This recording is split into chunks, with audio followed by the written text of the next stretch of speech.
ગુજરાતની અંદર ભગવાનની દયા છે, અહીંયા પહાડો છે, નદીઓ છે, દરિયો છે, ઝરણા બધું જ છે, પણ કેનાલનું નેટવર્ક પૂરતું નથી. એટલા માટે ગુજરાતના અનેક હેક્ટર જમીનની અંદર આજે પણ સિંચાઈનું પાણી પહોંચ્યું નથી.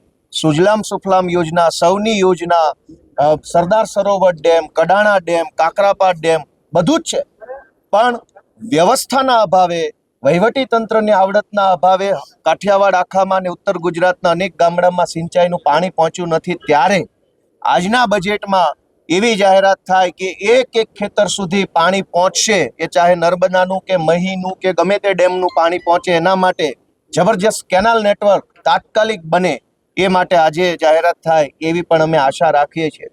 શહેરોમાં રહેતા લોકો શિક્ષણ અને સ્વાસ્થ્યના નામે મોંઘવારીથી પીડાઈ રહ્યા છે.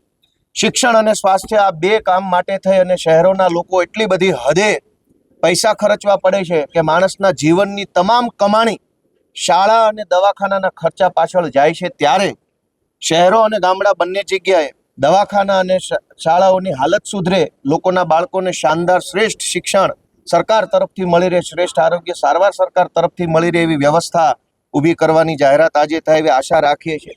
આપના પોતાના પ્લેટફોર્મ લલકારને લાઈક કરો, ફોલો કરો, સબસ્ક્રાઇબ કરો અને શેર કરો.